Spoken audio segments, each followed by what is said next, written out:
बोलिए सोनारायण भगवान की, श्री काशी विश्वनाथ भगवान की, श्री यज्ञनारायण भगवान की, श्री अयोध्या नाथ की, श्री राघवेंद्र सरकार की, श्री रामजी महाराज की, श्री बांके बिहारी लाल की, श्री द्वारकाधीश भगवान की, श्री दादा गोरम हनुमान की, श्री हनुमान जी पंडोखर सरकार की, परम पूजपा सदगुरुदेव भगवान श्री हाथीवान जी महाराज की, श्री परितराज महाराज की, श्री हिंगोटा वाले महाराज की, श्री समाधि वाले बाबा की, पुष्पावती गंगा मैया की, गौ माता की, भारत माता की, संत भगवान की,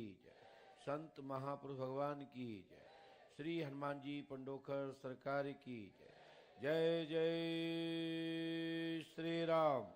बोलिए श्री हनुमान जी पंडोखर सरकार की जय। सत सनातन धर्म की जय, सत सनातन धर्म की जय, सत सनातन धर्म की जय जय श्री राम। बोलिए श्री पंडोखर सरकार की जय। श्री पंडोखर सरकार त्रिकालदर्शी दिव्य दरबार में श्रद्धा मंच की अमावस्या पर्व से पंचमी एवं दसवीं तक होने वाले पर्व को अब 365 दिन में परिवर्तन किया गया है। श्री पंडोखर धाम के पवित्र भूमि तीर्थ में आए हुए सभी भक्तों को आने वाले पर्व मकर संक्रांति की आप सबको बहुत बहुत शुभकामना, बधाई। आपके जीवन में मकर संक्रांति बहुत अच्छे दिन लेकर, आपके घर में खुशहाली का भाव लेकर, आपके घर में समृद्धि का भाव लेकर आपके घर में प्रकट होवे, ऐसा श्री पंडोखर सरकार धाम की पीठ की ओर से बहुत बहुत साधुवाद आशीर्वाद।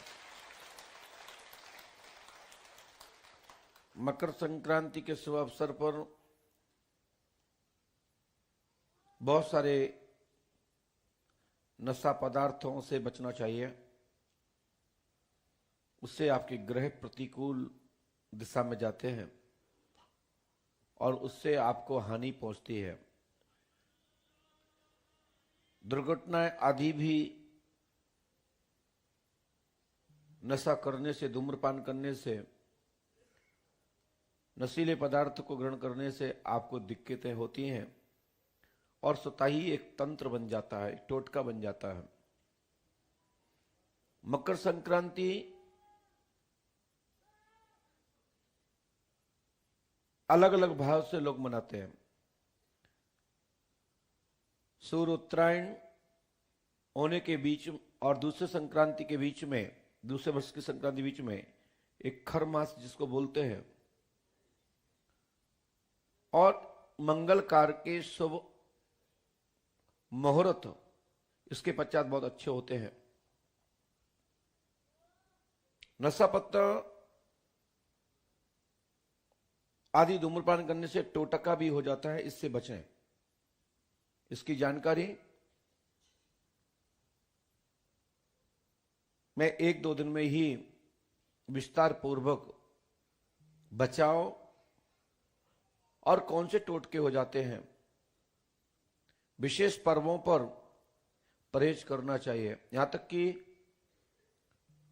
जब अपन गर्मा गर्म मंगोड़ी का जो सेवन करते हैं उस दौरान बढ़िया से खाते हैं, भोग भी लगाते हैं, प्रसाद भी लगाते हैं, तो भगवान को शक्कर, गुड़, मेवा, मिष्ठान के माध्यम से ही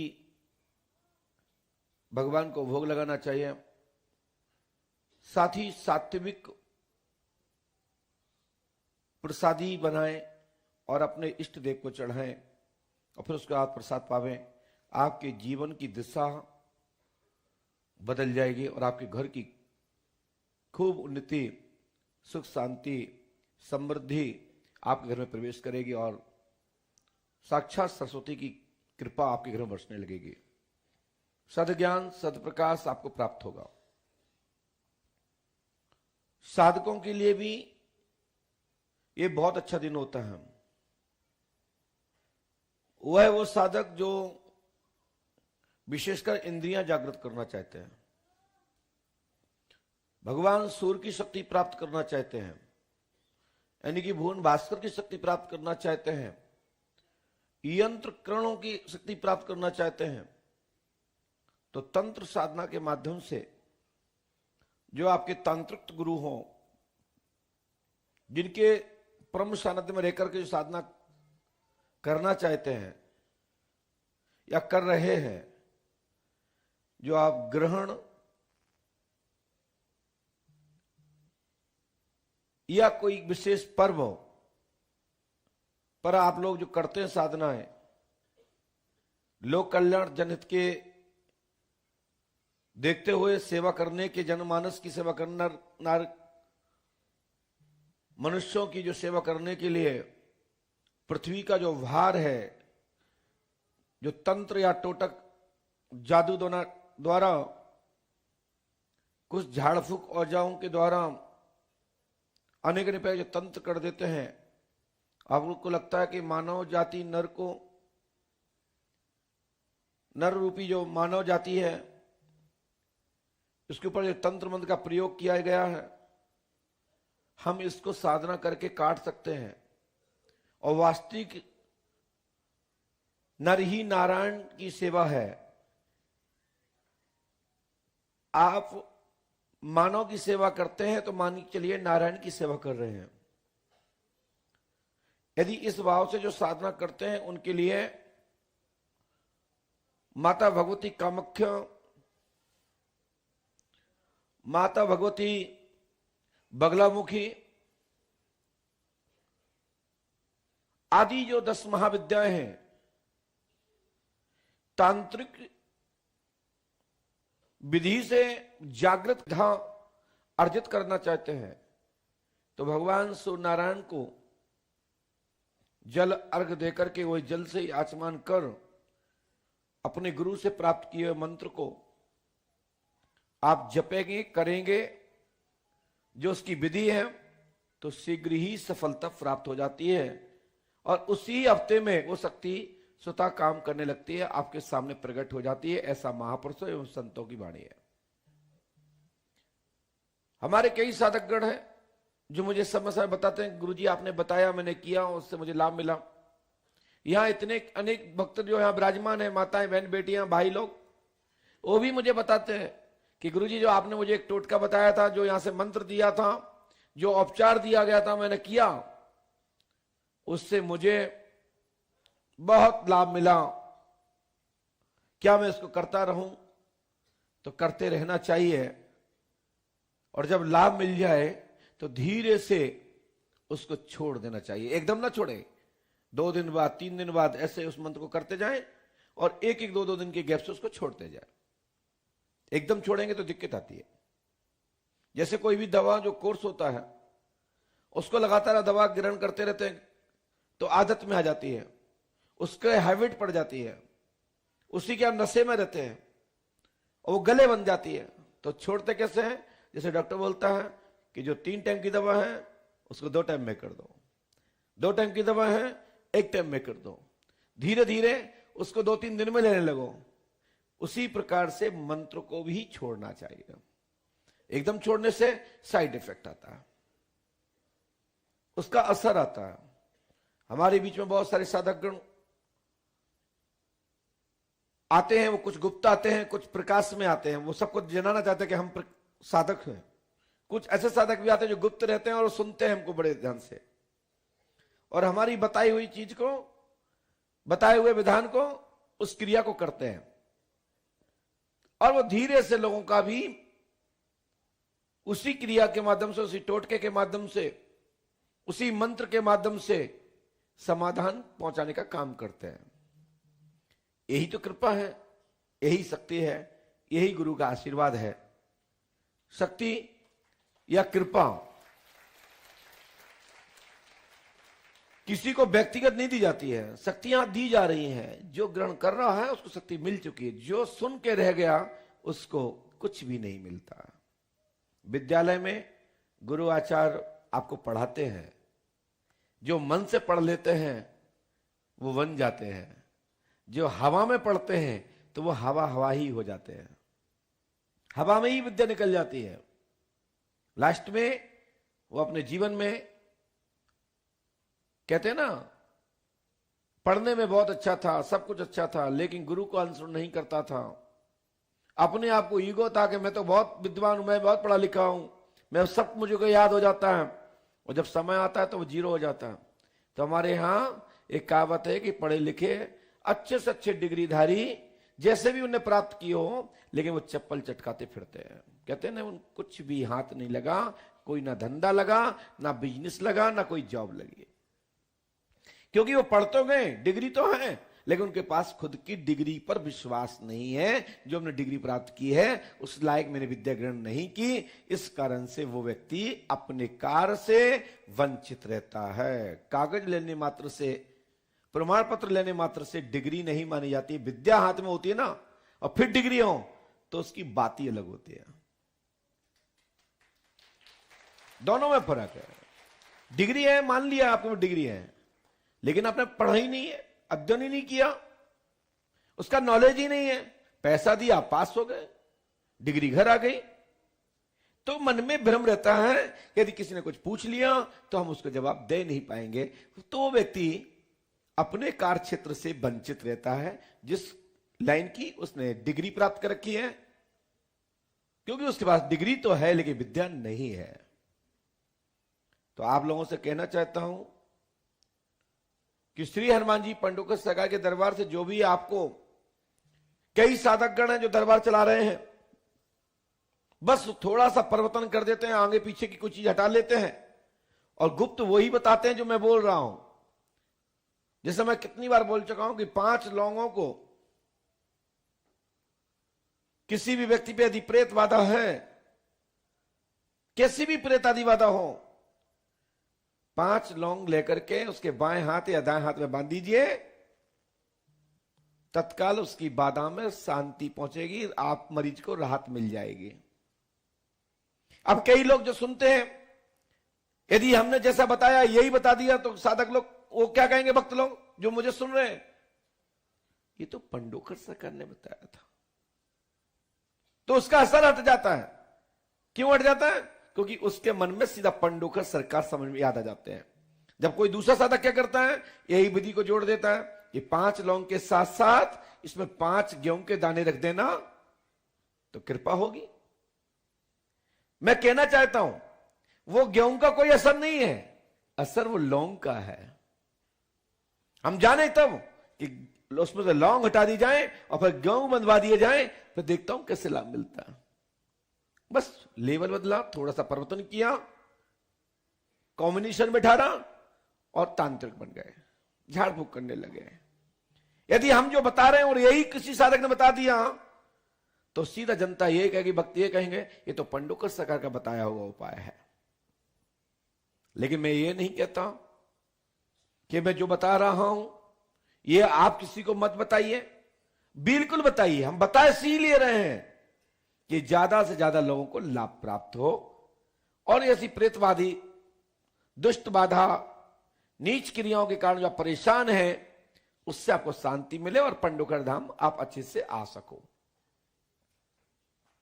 या अच्छे किसी भी साधक के पास तक आप पहुंच सको। ये रोक है। और लाभ हो जाने के पश्चात अच्छे गुरु आचार्य से या अच्छे पंडा पुजारी से किसी मठ मंदिर में जाकर के उसका हमेशा के लिए उपचार ले लीजिए। उपचार अलग प्रकार, कई प्रकार के हैं। मैं अभी देख रहा था, मैंने उनको जवाब भी दिया यूट्यूब पर, जिन्होंने मुझे व्हाट्सएप पर जिन्होंने हमको लिखा था आज के विषय बिंदु पर जो मैं बोल रहा हूं। मैं नाम इसलिए नहीं बोलता हूं क्योंकि वो भी अलग तरीके के फिर गुरु हो जाते हैं। कई लोग हैं जो यहां से धाम से जुड़े हैं, तो जुड़े तो हैं, मानते तो गुरु हैं, लेकिन जब चक्कर लगा के आते हैं, अनेक जगह चक्कर लगा के आते हैं, तब पंडोकर धाम में सिर पटकते हैं कि हमारे गुरुदेव, किसी ने मुझे ये उपाय बताया, तो इस उपाय का कितना फलीभूत है, कितने % कार्य करने वाली ये विधि है, तो मैं वो सार्वजनिक रूप से बता देता हूं क्योंकि मेरे लिए कोई एक व्यक्तिगत नहीं है, हमारे लिए पूरा संसार हमारा है। हमारा फर्ज बनता है कि कोई भी मैं उपचार बताऊं वो सार्वजनिक बता दूं, जिससे ज्यादा से ज्यादा लोगों को लाभ प्राप्त हो सके।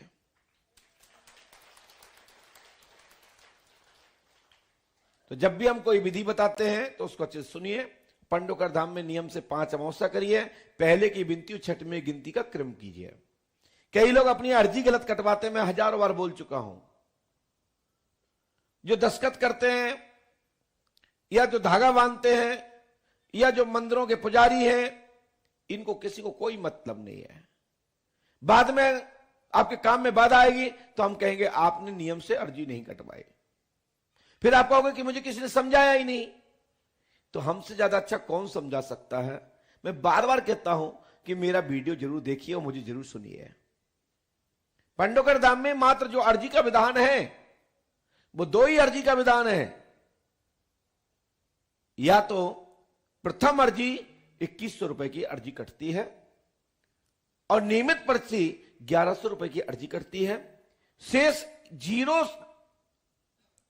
1 भी रुपया नहीं देना है तब भी अर्जी कटती है, और 1 भी रुपया ना दे तो भी अर्जी लगती है। लेकिन जो व्यवस्था अर्जी की है उसका अर्जी का नियम यही है जो मैंने आपको बताया है। बाकी के आप जो दान देते हैं मैं आपके दान को स्वीकार करता हूं। आपका जो भी पुष्पम पत्रम जो भी आप दान देते हैं मैं आपका स्वीकार करता हूं। महाराज अब कीजे सोही सब कर धर्म सत तोही। मैं इसी भाव से मैं आपका एक एक दान राशि को लेकर श्री पंडोकर धाम तीर्थ निर्माण के विकास में, पंडोकर धाम के तीर्थ के निर्माण में आपको भागीदार बना करके और आपके दिए हुए एक एक राशि का, आपके दान का मैं खुद ही खड़े होकर के कार्य कराता हूं। आप देखते होंगे या आप देख रहे होंगे जितने दिन से आ रुके हैं। जितने दिन की दरबार में छुट्टी होती है, टाइम मिलता है, मैं खड़े होकर के वहां पर खुद ही समीक्षा करता हूं, देखता हूं। आप देखते होंगे, कई बार आप लोग मिलते होंगे। आपको लगता है गुरुजी क्या देखते हैं, बार बार क्यों क्षेत्र में घूम रहे हैं? क्योंकि मुझे टेंशन रहता है, क्योंकि सबका भार मेरे ऊपर है। सबने मेरा साथ दे के साथ दे रहे हैं, तो हमारा फर्ज बनता है कि हम धर्म के कार्य के लिए अपनी निष्ठा से कार्य करें। फिर तो देखने वाला ऊपर वाला है, या मेरा कौन क्या बिगाड़ लेगा? नीचे वाले मेरे क्या बिगाड़ लेंगे? हमें डर तो उसका है जिसने मुझे यहां बैठा रहा है। डर तो मुझे उसका है जो कृपा देकर के मुझे यहां बैठा रखा है, जिनके माध्यम से आप एक साथ हजारों लोग, लाखों लोग पंडोकर धाम की भूमि के को जो दर्शन कर यहां उनकी आत्मा और प्राण बसते हैं, उनकी आस्था बसती है, श्रद्धा बसती है। मैं उसी के डर से कार्य करता हूं, ना कि मैं किसी इंसान के डर से काम करता हूं। आप लोगों को यह बताते हैं, बहुत सारे लोग हैं अपने बाहरी आस और पास आने वाले और जाने वालों का मुझे कोई कदापि 1% भी डर नहीं है। संसार में लोग आते हैं और जाते रहते हैं, मिलते हैं, बनते हैं, बिगड़ते हैं, मुझे इसका 1% भी कभी असर नहीं होता। हमारे यहां हमारे पिताजी बोलते हैं, सीट खाली हो जाने के बाद पश्चात सीट खाली नहीं रहती, पैसेंजर तैयार रहता है सीट पर बैठने के लिए। पद रिक्त हो जाने पर पद रिक्त नहीं होता है, उस पद पर दूसरा कोई तत्काल बैठ जाता है जो उसकी सूची के नियम क्रम में होता है, या जो वहां पर इंतजार कर रहा है। नहीं जा रहा हूं तो अब कोई नहीं जा रहा है, ये दिमाग से हटा दीजिए। इसीलिए मैं कभी भी चिंता नहीं करता हूं। चिंता तो मैं तब करूंगा जिस दिन हमारा ट्रेन यहीं खड़ी रह जाएगी, मेरी गाड़ी यहीं खड़ी रह जाएगी और उसका इंजन काम नहीं करेगा। उस दिन मुझे टेंशन होगा। गाड़ी तो चल रही है, चलती रहेगी, किसी की इंसान की ताकत नहीं जो पंडोकर धाम के नाम की गाड़ी को कोई रोक सके। ये अपने टाइम टू टाइम अपने मंजिल पर पहुंचती है। जैसे भगवान भुवन भास्कर भगवान उदय से लेकर सूर्य अस्त तक अपने नियम से जाते हैं, और नियम से सुबह प्रात जो भौगोलिक व्यवस्था है, जो भौगोलिक योग मंडल है, जिस देश में जब जिस आकार कोणांकी पर जितने डिग्री पर जो भगवान सूर्योदय होते हैं उसी क्षण पहुंचते, ना 1 मिनट आगे पहुंचते हैं ना 1 मिनट पीछे पहुंचते हैं। बस मौसम बदलता है, मौसम के आधार पर जो प्लेटफॉर्म का टाइम टेबल होता है वहां से सूर्य भगवान आपको दिखाई दे जाते हैं।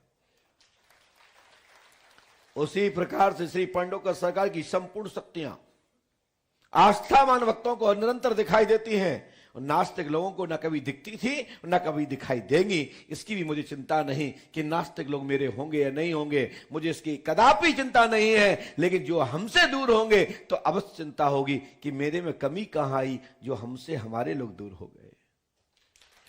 और हर व्यक्ति को यही चिंता करना चाहिए, जब अपना कोई व्यक्ति जो भी संभव हो सकता है पूरी ताकत लगा के चिंता करना चाहिए कि हमारा व्यक्ति हमसे क्यों दूर हो गया। लेकिन जो क्षण किसी स्वभाव और भाव से जुड़े होते हैं उसकी तो ना चिंता कभी करना चाहिए और ना इस पर विचार करना चाहिए, आगे बढ़ना चाहिए, सफलता निश्चित मिलती है। वास्तविक जो पांडवकर धाम की पवित्र की भूमि से जुड़े हुए हैं, यहां की योजना जो मंडल की व्यवस्था है, पांडवकर धाम के विकास की व्यवस्था है, जिस पांडवकर धाम के विकास के निर्माण की ओर जो कार्य करने वाले भक्त लोग हैं वह निरंतर चिंता करें कि मुझे पांडवकर धाम तीर्थ निर्माण करने का संकल्प लिया है, यह पूर्ण हो। बाधा बाहर के लोग तो पहुंचाते ही हैं, जब काम होने लगता है, विकास के कार्य होने लगते हैं, तरक्की होने लगती है, धाम का विस्तार होने लगता है, तो अपने लोग ही बुराई करने लगते हैं। वहां उनसे बच करके भी आगे बढ़िए, आपकी धर्म का कार्य कोई नहीं रोक सकता, धर्म की स्थापना सुनिश्चित है। हमारे भगवान स्वयं श्री कृष्ण योगी ने जब देखा कि अपने ही लोग धर्म में विधान डाल रहे हैं, तो भगवान स्वयं श्री कृष्ण ने भी अपने जीवन पर्यंत धर्म स्थापना के लिए ना मालूम कितने लोगों का संहार करा दिया। ऐसी अवस्था में भारतीय सनातन धर्म को बचाने के लिए, अपनी संस्कृति को बचाने के लिए, अपने धर्म की स्थापना करने के लिए संभव कुछ भी हो आगे बढ़ना चाहिए। हर मोड़, हर घटना, हर गति अवरोध को पार करके जाना है। वही पक्का सनातनी धर्म ही है जो सनातन धर्म के लिए जीता है। मैं पांडवकर धाम के आयोजकों, सहयोगियों जनों को भी मैं यही कहता हूं, गुरु शरण तो एक व्यवस्था है, गुरु शरण तो एक मार्गदर्शक है, लेकिन मेरा मार्गदर्शक जो कर रहा है, जो मुझे मार्गदर्शन कर रहा है, जिनके नेतृत्व में मैं आपको बता रहा हूं, प्रकाश देने का प्रयास कर रहा हूं अपने शब्दों में, वो है हनुमान जी पांडवकर सरकार, वो है परम पूज्य सदगुरु भगवान श्री हाथीवान जी महाराज। बस उनकी चौखट से जुड़े रहना, धाम की मिट्टी को मस्तक पर लगाते रहना, यहां की मिट्टी में अपनी आत्मा को छोड़ना, यहां की मिट्टी में अपना ध्यान लगाना। मैं गारंटी देता हूं यहां पांडवकर धाम में संपूर्ण जगत की शक्तियां वास करती हैं। ऐसा कोई तीर्थ नहीं, ऐसा कोई देवता नहीं, ऐसी कोई शक्ति नहीं, चाहे वो किसी भी मंडल की शक्ति हो, वो निरंतर श्री हाथीवान महाराज की चौखट पर खड़ी रहती है। यह मैंने साक्षात देखा है, यह मेरा स्वयं का अनुभव है और उसी के ही ताकत से मैं जीता हूं। मैं अपनी ताकत का रहस्य बता रहा हूं। हमारी ताकत है परम पूज्य सदगुरु भगवान श्री हाथीवान महाराज, और हाथीवान महाराज की जो ताकत है वो पवन पुत्र श्री हनुमंत लाल जी महाराज हैं। जब हनुमान जी साथ हैं तो राम जी तो आप साथ हैं, और राम जी उनके साथ हैं तो भगवान शिव भी उनके साथ है। ये मैंने एक अध्यात्म तारतम्य जोड़ा है। जब पांडवकर सरकार दरबार से मैं जब यहां धाम में, इस धाम पर आया, तो मेरे साथ मात्र हनुमान जी पांडवकर सरकार का मुकुट आया, हनुमान जी महाराज का एक चित्र आया। किसी ने कभी गिफ्ट दे रखा था, लेकिन वो हनुमान जी नहीं बैठने थे ना, तो उनकी पूंछ भी टूट गई, क्योंकि हनुमान जी तो काशी विश्वनाथ बैठना था। हनुमान जी तो दादा गोरम हनुमान बैठना था। परम पूज्यपाद सदगुरुदेव भगवान श्री हाथीनवाज की स्थापना होना थे। श्री राम जी महाराज का राजमहल बनना था। बांके बिहारी श्याम मोहनी की स्थापना होनी थी। और फिर बाद में सदा शिव भगवान श्री पांडेश्वर महादेव की स्थापना 22 जनवरी को आप लोग अयोध्या में श्री राम जी महाराज विराजमान हो रहे हैं। पंडोकर धाम में उनके शिखर पर स्वर्ण कलश चढ़ रहा है। वहां राम जी की स्थापना हो रही है। यहां सदाशिव भगवान शंकर की स्थापना हो रही है। भगवान शिव राम के इष्ट हैं और श्री राम जी भगवान शिव के इष्ट हैं। देखिए क्या लीला है। 22 जनवरी को पंडोकर धाम में वो दिव्य मुहूर्त बनने जा रहा है, जिसमें आप सभी भक्त लोग बढ़ चढ़ के हिस्सा लेंगे। 23 तारीख 24 तारीख में मैं यहां रहूंगा। 2 दिन के लिए मैं बाहर रहूंगा। बाहर नहीं, अपने घर जाऊंगा। कहां जाऊंगा? अयोध्या जाऊंगा। आप लोग भी 22 जनवरी के पश्चात कभी भी आप अयोध्या का धाम का जरूर दर्शन करना, रामलला के मुखमंडल का दर्शन करना, उस भूमि को स्पर्श करना जिसके लिए इतना संघर्ष, इतनी विडंबना, इतना टेंशन, महासंग्राम देखना पड़ा। 495 वर्ष पश्चात आप पुनः श्री राम जी महाराज को अयोध्या की भूमि पर अपने ही अयोध्या राजधानी में सरजू तट पर श्री राम जी महाराज विराजमान होने जा रहे हैं। अपने अपने घर पर मंगल कलश, दीप प्रज्वलित कर, मठ मंदिरों की साफ सफाई, चौक पूर कर आप दीपावली मनाइए। एक दीपावली तो मैंने कल बताया था, जब श्री राम जी महाराज 14 वर्ष के पश्चात अयोध्या लौटे तब दीपावली मनी, जो आज लोग हम लोग सब मनाते हैं। और अब इतने वर्ष बाद अपनी ही भूमि पर जिसका विवाद चलता आया, कितने लोगों का बलिदान लगा, कितने मोड़ आए, आज पुनः फिर राम जी महाराज अपने भारत भूमि के नहीं, अखिल ब्रह्मांडपति श्री राम जी महाराज पुनः अपनी राजधानी के राजा के रूप में और बाल गोपाल के रूप में विराजमान होने जा रहे हैं। आप लोग साधुवाद अपने बड़े बुजुर्गों का दीजिए, अपने महापुरुषों का दीजिए, जिनकी कृपा से आप खुली आंखों से उनका दर्शन करने जा रहे हैं और इतना दिव्य मुहूर्त दर्शन करने का सौभाग्य मिल रहा है।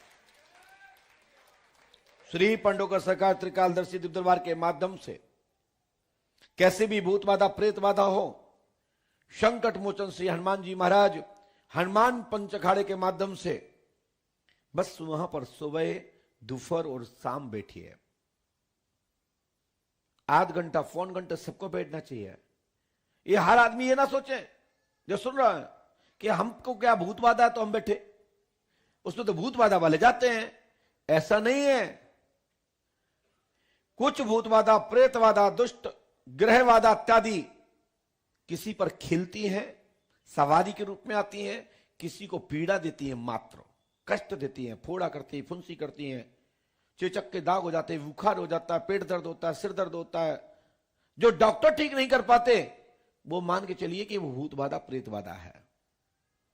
इससे बड़ी बड़ी बीमारियां होती है, कैंसर भी होता है, किडनी खराब भी होती है, लीवर्स खराब होता है, चेचक के दाग होते हैं, बुखार आता है, पीलिया हो जाता है। जो बीमारी डॉक्टर की सूची में है उसी की पलटी मार दीजिए, संपूर्ण बीमारी आज दिनांक तक। वो सब दूसरे तरफ पाठ देखते हैं तो वो सब प्रेत बाधा के अंतर्गत आती है, और इस तरफ के पाठ में देखते हैं चिकित्सा विज्ञान में तो बीमारी के अंतर्गत आती है जो दवा से ठीक होती है। जहां डॉक्टर हाथ उठा देते हैं वो मठ मंदिरों से, गुरुजनों के आशीर्वाद से, धूप से, यज्ञ से लाभ मिलता है। जो यहां लाभ नहीं मिलता वो डॉक्टरों के लाभ मिलता है। तो मान के चलिए कि ये प्रेत बाधा वाली बीमारी नहीं थी, ये रोग वाली बीमारी थी। इसलिए आप सभी भक्तगण हनुमान पंच अखाड़े में जरूर जाइए। पूज्यपाद सदगुरुदेव श्री हाथीनवाज का निर्देश अनुसार अभी एक अखाड़ा और तैयार हो रहा है। आदेश होगा वो अखाड़ा खोल दिया जाएगा, जिसमें निष्ठ आत्माएं प्रवेश नहीं करती, क्योंकि ये हनुमान पंच अखाड़े में जो बड़ी लेवल की शक्तियां हैं वही प्रवेश कर पाती हैं। यदि कोई छोटी शक्ति घुस भी जाती है ना, तो वो मरीज का खैर नहीं होता उस दिन। उसके हाथ कट जाते हैं, पैर कट जाते हैं, खून खच्चर हो जाता है, चोट लग जाती है, और उसमें धक्के मार के वो बाहर फेंक देते हैं, क्योंकि उसमें भी क्वालिटियां हैं, किस लेवल के भूत प्रेत इसमें आएंगे। तो जो अखाड़ा दूसरा बना है वो फिल्टर अखाड़ा है। यदि यहां नहीं आए तो वहां निश्चित आना है, वहां नहीं आए तो यहां आना निश्चित है। बड़े लोग तो कहीं भी प्रवेश कर जाते हैं, लेकिन वो भी इसका परहेज करते हैं। हम और आप लोग भी करते हैं। कहीं गंदी जगह से आते हैं ना, तो हाथ धोते हैं, आचमन करते हैं, मुंह धोते हैं, फिर उसके बाद प्रसाद पाते हैं। और अच्छी जगह से आते हैं ना, तो विशेषकर लोग हाथ पे नहीं धोते, सीधा अपने प्रसादी पा लेते हैं। और गलत जगह से आते हैं, गंदी जगह से आते हैं। ऐसे भूतों प्रेतों में भी क्वालिटियां हैं, छोटी बड़ी का लेवल है। तो उसके लिए हनुमान पंच अखाड़े में के बाद दूसरा जो अखाड़ा तैयार हो रहा है, पूजपा सदगुरुदेव भगवान श्री हाथी महाराज के निर्देशानुसार प्रारंभ हो जाएगा, जिसमें रात दिन निरंतर चौकियां चलती रहेंगी। मैं कल गया था, परसों गया था, मैंने देखा किसी को कोई सवारी आ रही थी, तो मैंने कहा उसके परिवार से कि बेटा पूछ तो लो कौन है, कहां से है, किसने भेजा, कहां से करवाया, क्यों परेशान कर रहे हो। तो उसका पति खड़ा था, बोला महाराज ये तो बहुत झूठ बोलती है, मैं क्या क्या पूछूं। यदि आपको लगता है कि झूठ बोल रही है, तो आपको बाबा को ध्यान करना चाहिए। हे हनुमान जी पंडों का सकार, इसकी मार लगाओ, वीरों से मार घलवाओ, इसका एक एक बयान शुद्ध और साफ प्रकट करे। यदि मेरा घर का कोई पूर्वज है तो मैं उसको पूजा दे दूंगा, उसको स्थान दे दूंगा, इसको तीर्थ ले जाऊंगा, किसी भी पवित्र स्थल पर जाकर के स्थान दे दूंगा, इसकी मुक्ति कराने का साधन ढूंढूंगा। योग अनुष्ठान जप तप के माध्यम से अपने पूर्वजों को मुक्ति दिलाऊंगा। ज्ञा ले जाऊंगा, गंगा ले जाऊंगा, पुष्पावती ले जाऊंगा। जो चाह रहे हैं मैं सार संभव पूर्वजों की मदद करूंगा, क्योंकि हमारा फर्ज बनता है। जिनकी हम संपत्ति को ग्रहण किए हैं, जिनकी संपत्ति पे अब राज कर रहे हैं, तो उन सभी व्यक्तियों की जिम्मेदारी बनती है कि अपने पूर्वजों की मुक्ति करावे।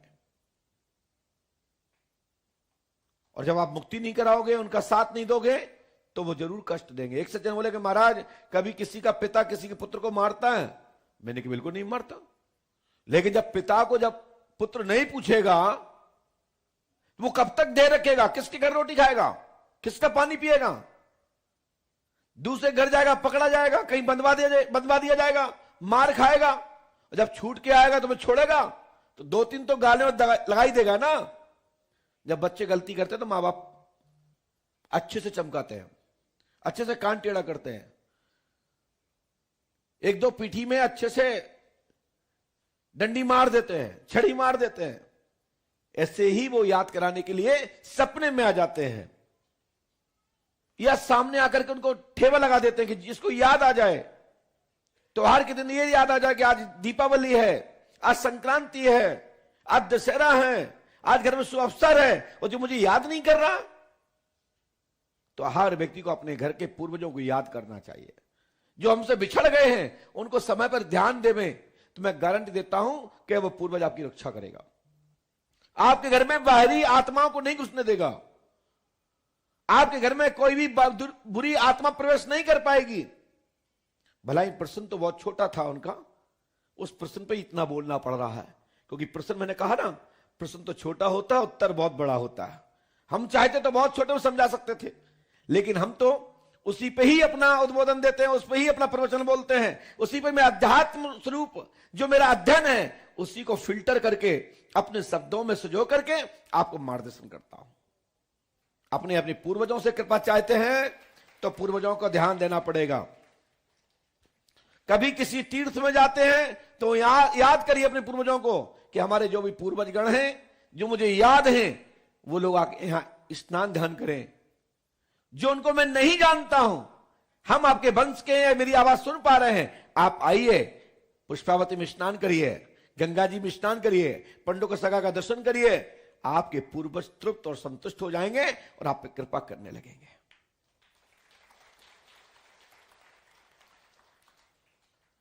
बाहरी कोई भी आत्मा प्रवेश नहीं कर सकती।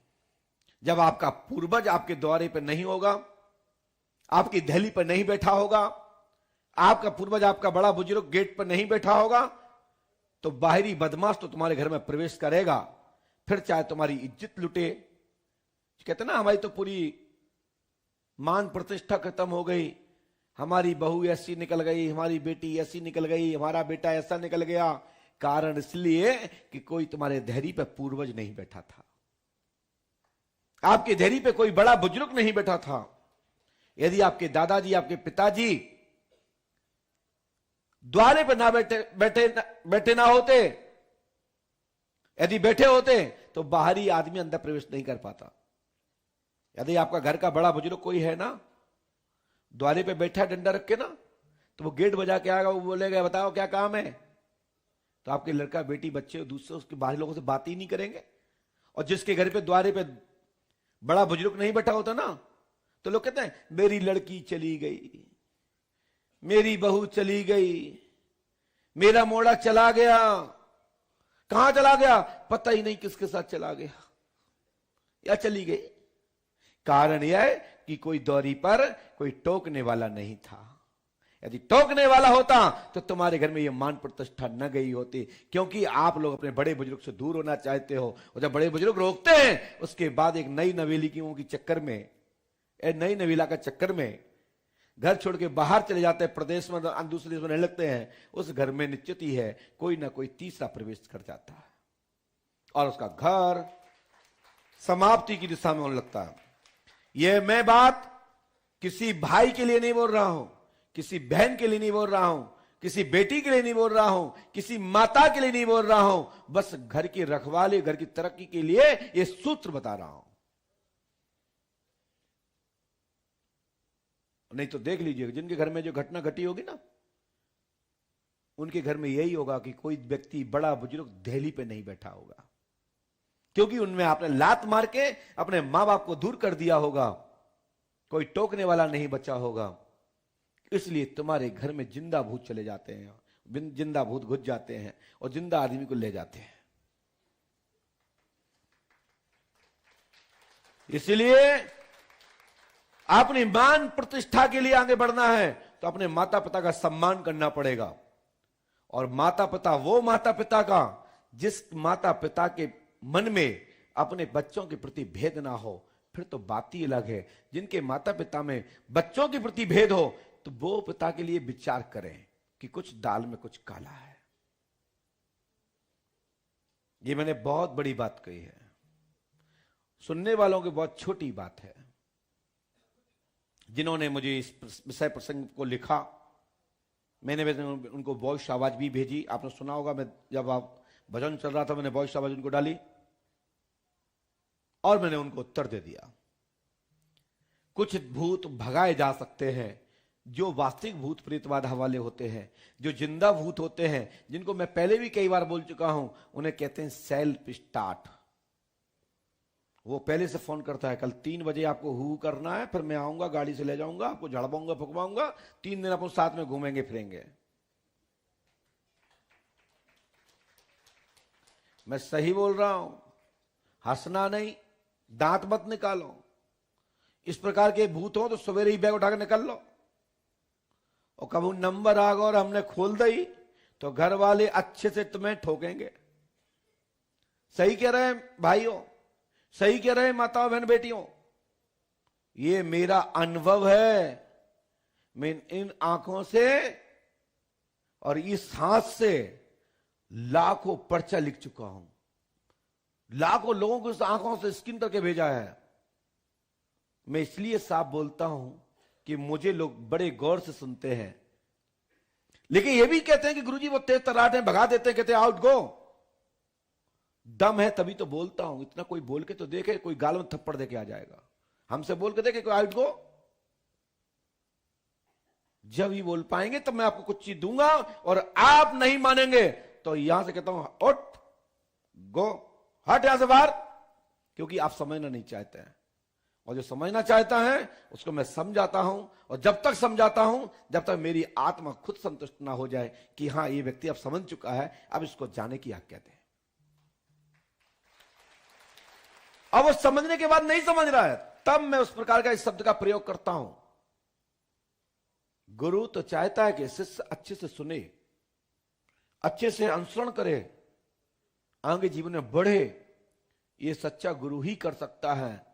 वाकी थरिया घुमाने वाले गुरु कभी नहीं कर सकते। उन्हें तो मतलब है तुम बार बार आते रहो, थरिया में 10 रुपया डालते रहो, चक्कर लगाते रहो, भेड़ चाल चलते रहो और कुआं में मरते जाओ। मुझे इससे कोई परवाह नहीं है। मैं परवाह इस बात की है कि जो यहां आया उसका 99% परमात्मा काम पूरा करे, और 1-8% काम ना भी हो तो मुझे टेंशन नहीं है। सबके काम नहीं होते। किसी भी संस्था में 100 में 100% पास नहीं होते। और जिस विद्यालय में आप लोग पढ़े हो, बता दीजिए कि आपका पूरा बैच का बैच पास हो गया हो, तो मुझे बता दीजिए कोई भी कि हमारे साथ में 15 लोग थे, 15 पास हो गए थे, तो मैं आज से ही गद्दी पे बैठना बंद कर दूंगा। नहीं होते, क्योंकि कुछ पढ़ते हैं, कुछ नकल करते हैं। पढ़ते साथ में ही सब लोग, लेकिन वो कहते हैं ये पढ़ रहा है ना, इससे पूछ लेंगे।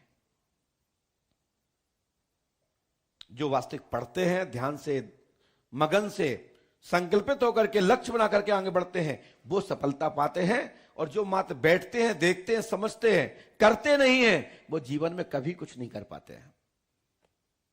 वो फेल होना ही है। हम कितना भी समझाएं, जो समझने वाले हैं वो समझ रहे हैं, जो जानने वाले वो जान रहे हैं, जो आगे बढ़ना चाहते हैं वो लक्ष्य पा रहे हैं। बस देखने आए हैं। हम भी तो देखे आए पंडुकर सरकार कैसे है। दूसरे की गाड़ी में पीछे टंग के आ गए, प्रसाद लिया, बोल दिया बगल वाले तुम ही ले लो, हम घर पैसा दे देंगे। उसको समझ में नहीं आया, भाई साहब जबरदस्ती ले गए थे, हम तो गए नहीं थे आपके साथ में, आप ही बोले हम अकेले जा रहे हैं, आप भी साथ चलो, तो हम तो आ गए थे। हमारी आस्था नहीं है, हम तो फालतू गए वहां, वो तो तुम्हारे लिए गए थे। बताओ तुम्हारा काम क्यों हो जाएगा काम? ऐसा नहीं होगा। श्रद्धा रखनी पड़ेगी, विश्वास रखना पड़ेगा, और समर्पण आपका पंडुकर धाम के चरणों में हो जाएगा। हनुमान बाबा के चरणों में आपका मस्तक झुक जाएगा बिगर किसी शंका के। तो मैं गारंटी से कह सकता हूं कि 100 में 100% काम पूरे होंगे। समय का इंतजार करना होगा, तिथि मुहूर्त का इंतजार करना होगा, विश्वास रखना पड़ेगा। ये नहीं हम पंडुकर धाम गए थे, मेरा काम ही नहीं हुआ। किसी ने कहा पर्चा दिखाओ, पर्चा में तो लिखा है 2025, लेकिन काम ही नहीं हुआ। तो 25 आ गई क्या? तो आप ही जगह जगह मुड़ पटक के आ गए। कितने लोग हैं चक्कर लगा के दूसरी जगह गए और आ गए, फिर पंडुकर धाम ही आना पड़ा, क्योंकि उनको सेटिस्फैक्शन, संतुष्टि पंडुकर धाम में यदि पर्चा बन गया तो भारत में किसी भी स्थान पर वो संतुष्ट नहीं होता। श्री हनुमान बाबा पंडुकर सरकार की चौखट पे ही पुनः से रख देता है। अब बताओ नहीं यहां से कोई गया हो, कितने दरबारों को चक्कर लगाए होंगे, कितने जगह धक्के खा के आए होंगे, क्या वो आपको संतुष्ट कर पाए? बाद में आप ही लोग आके कहते हैं महाराज वो तो बता ही नहीं पाए, मर गए धक्का खाते का। हमने कि क्यों गए थे? बोले बस इसलिए गए थे कि हाँ 2100 रुपया लगते हैं, हर बार लगते हैं, और वहां का कुछ लगता नहीं है। तो फिर लेके के आए 0/0। बोले अब क्या बताएं महाराज, मजबूरी थी, हमें लगा कि आपके यहां इतना लगता है, वहां का कुछ लगता नहीं, तो हमने पाया क्या? बोले कुछ नहीं। तो हमने कि फिर यहां क्यों आए? बोले महाराज जो तुमने बताया था, हमने चाहा कि भाई चलो वहीं चलो, और नंबर आ भी गया था, तो उनने गोल मोल कर दिया। बोले कहा? बोले मकान में धमधम होती है, मकान में चमचम होती है, मकान के उत्तर से भूत बाधा आई है। हम तो गए थे नौकरी के लिए, मैंने भूत बाधा बता दी। तो हमने कि क्या अंतर निकला पंडुकर धाम में? बोले यहां वो बताया जाता है जो तुम्हारे दिल में होता है, तुम्हारे मस्तक में होता है, जो वास्तविक होता है, वो पहले शब्द से लेके और अंतिम लाइन की पर्चे की पंक्ति तक एक ही विषय होता है, उसका अतिरिक्त कोई भी दूसरा विषय नहीं लिखा जाता।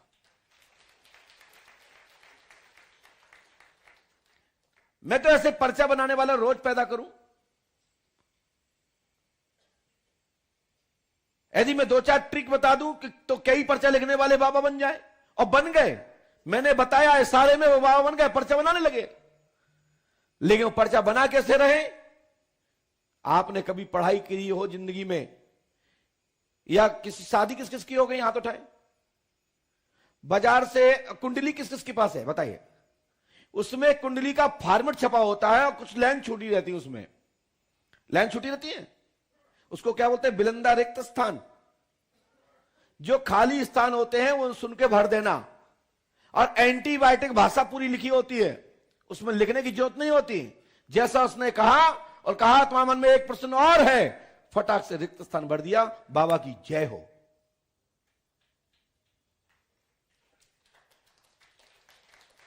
ऐसे पर्चा बनाए जाते हैं। लेकिन हिंदुस्तान में आज भी भेड़ों की कमी नहीं है। इंसान तो बहुत हैं, लेकिन भेड़ भी आज भी बहुत हैं। वे भेड़ चाली चलती हैं, उनके पास कोई दिमाग नहीं। बस बाबा आए, झोंका फेरेंगे, चमत्कार हो जाएगा। चमत्कार ऐसे नहीं होता। चमत्कार जिनके जीवन में होता है वो राम मंत्र करें, राम मंत्र का जाप करें, देवी का स्मरण करें, हनुमान बाबा का स्मरण करें, अपने पूर्वजों को मनाएं। चमत्कार यहां से होता है। चमत्कार तथाकथित लूटने घसीटने वाले मात्र किसी के जीवन में परिवर्तन हो जाए, किसी की बिगड़ी बन जाए, किसी की बिगड़ी दिशा को सुधार हो जाए, यह सबसे बड़ा चमत्कार है। काजू किस्मत छुआरे गरी या रुद्राक्ष की माला या रुद्राक्ष दे देना, यह चमत्कार नहीं है, यह नेटक चीटक है। इसको बोलते हैं धोखाधड़ी। जिसको हमारे यहां मजमा दिखाने वाले लोग आपको एक सिक्के के 2 करके दिखा देते हैं, मुख में से 50 गोला निकाल देते हैं। वो गोला एक ही होता है, बातों में लगाते रहते हैं और गोला निकालते रहते हैं, और गोला झोली में जाता रहता है और मौसा निकलता रहता है। इसको बोलते हैं नजर का धोखा, बेवकूफ बनाना। ये जवाब हमने अपने प्रिय शिष्य जो हमसे अभी नए नए जुड़े हैं, दीक्षा प्राप्त नहीं है, अभी वो नई गद्दी चलाना प्रारंभ किए हैं, किसी देवी देवता की कृपा से चलाते हैं। बस पंडोकर सरकार के पास आए इसलिए थे कि कहीं गुरुजी कृपा कर दें। तो मैं यही कहना चाहता हूं, यही कृपा है, यही मंत्र है, यही शक्ति है जो मैं बता रहा हूं कि आपके अंतर मन में जो भी प्रेरणा है वही भगवान की कृपा है, वही कान है। यही आंतरिक विचारों को पढ़कर किसी के जीवन को बता दीजिए, सफल निकलेगा। मैं 100% गारंटी देता हूं, शंका मत करना। कहते तुम्हारी आत्मा कहे तो ऐसा कर देना। आप लोग भी कहते हो आपकी आत्मा गवाह दे तो मेरा साथ दे देना। हमारे शंकर सिंह बोलते हैं कभी कभी, तुम्हारी आत्मा कहे जितना बनता हो तो दे देना। अब वो देने नहीं चाहता, उसकी गाड़ी भी यहां आ गई, जिसी भी यहीं आ गई। 10 महीने का पूरा माल खा गया, हलाल कर गया पूरा। और तब भी अगला व्यक्ति कह रहा है तुम्हारी जो आत्मा कहे तो दे देना। बाकी आत्मा तो जो कहता है अपनी संग मशीन दे दो। मैं सही कह रहा हूं? आत्मा बोलती है। जब आत्मा से आत्मा टकराती तो प्यार प्रकट हो जाता है। आप पूछो किसी लड़का लड़की बेटा बेटी से, बुरा मत मानना, क्या है? महाराज प्यार हो गया। प्यार क्या चीज है? कहां से हो गया प्यार? मैं आपको समझा देता हूं। जैसे कि मोबाइल में जब आप ब्लूटूथ जोड़ते हैं अपने कान में, तो एक दूसरे के संपर्क से जोड़ते हैं, इसमें एक पासवर्ड डालते हैं, फिर उसमें आप क्लिक करते हैं सेटिंग मोड पर जाकर के, तो आपके बिगड़ डोरी वाला एक इतना सा यंत्र आपके कान में, इतने बड़े मोबाइल की बात कान में आ जाती है। और इसमें कोई वायर नहीं है।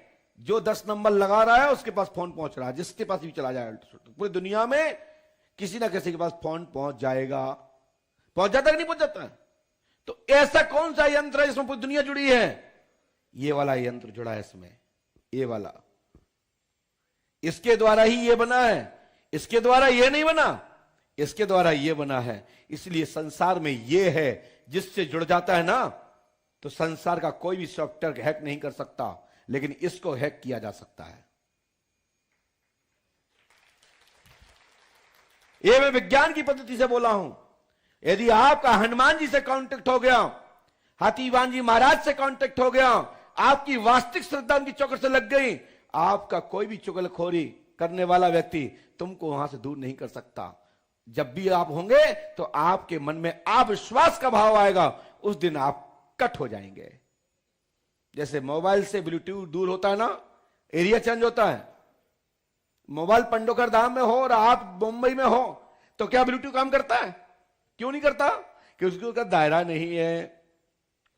आप भक्ति के दायरे में रहेंगे, शक्ति के दायरे में रहेंगे, संतों के दायरे में रहोगे, उनके क्षेत्र में रहोगे, उनके संपर्क में रहोगे, आपके जीवन की दिशा बनती रहेगी, बिगड़ेगी नहीं। जिस आप दिशा इंगिल से बाहर हुए तो काम बिगड़ने लगेंगे। इसलिए सदगुरु आपके जीवन में अवश्य होना चाहिए। हर व्यक्ति के जीवन में एक गुरु होना आवश्यक जरूरी है। जरूरी नहीं कि पंडों का सकार गुरु शरण हो। भारत भूमि गुरुओं से खाली नहीं है।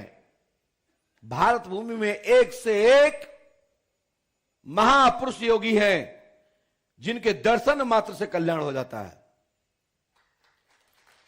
दर्शन मात्र से। लेकिन यही भारत भूमि में ऐसे अनेक बाबा हैं जो कालनेमी है, दुकान सजाए हुए हैं, आडंबर बनाए हुए हैं। कृपा तो छोड़ो, आपकी धरी हुई पूंजी को ले जाते हैं। इनसे सावधान रहिए। अच्छा साधु, अच्छा गुरु आपके धन के पीछे नहीं भागता, आपके पीछे इसलिए भागता है वो चुपकाने के लिए कि तुम्हारा कल्याण हो और धर्म की जय जय हो।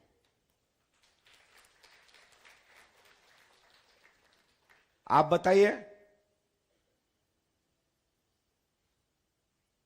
सच्चा गुरु, सच्चा संत पाखंड नहीं बनाता है।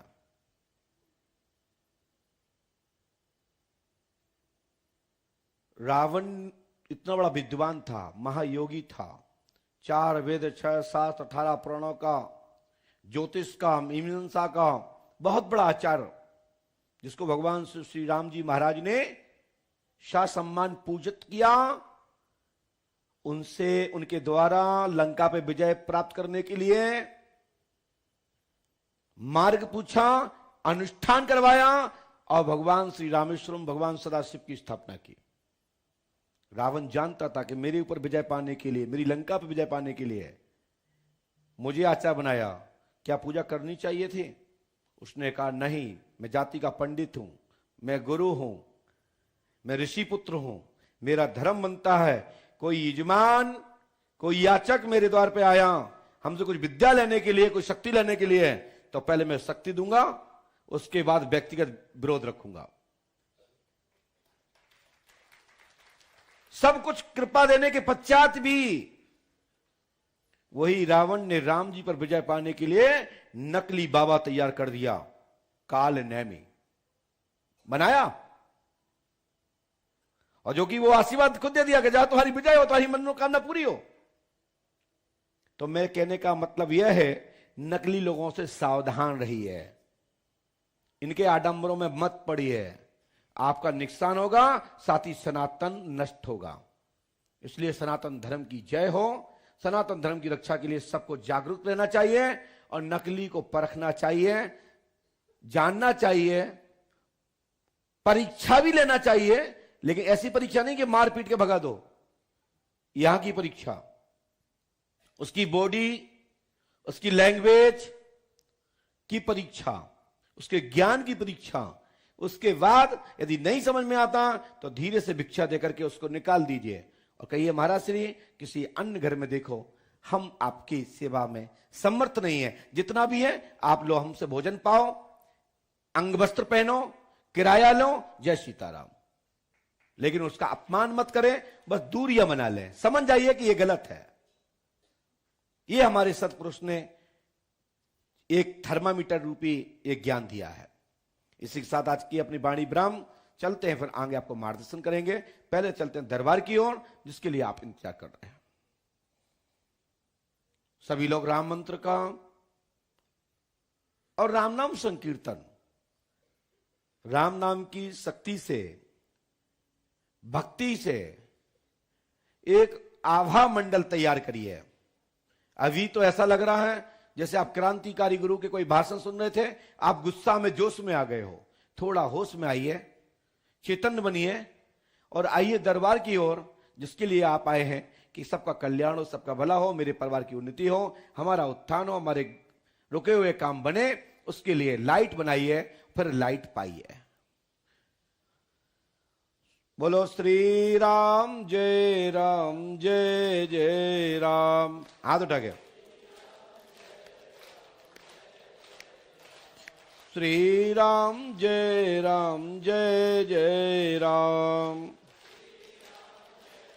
ऊंचे ऊंचे हाथ उठाइए, अच्छे से ताली बजाए और भगवान से प्रार्थना करें। ये हमने भगवान आपने दोनों हाथ दिए हैं, मैं आपका धन्यवाद देता हूं कि आपने मुझे दोनों हाथ दिए और ये मुख दिया है।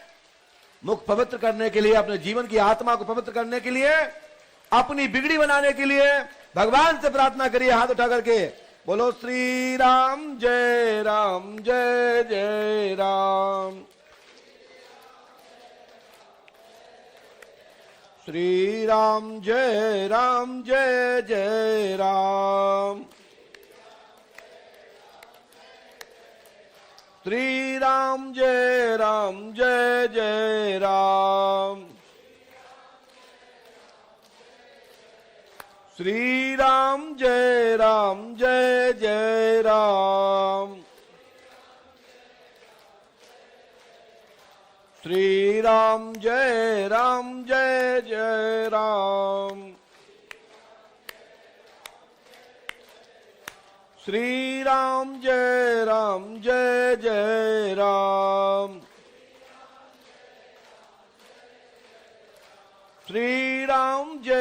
जय जय राम। श्री राम जय जय राम। श्री राम जय जय राम। श्री राम जय जय राम। श्री राम जय जय राम। बोलिए श्री राम नाम भगवान की जय। श्री पंडोखर सरकार की सदगुरुदेव भगवान श्री हाथीवान जी महाराज की जय जय श्री राम। बोलिए पंडोखर सरकार की।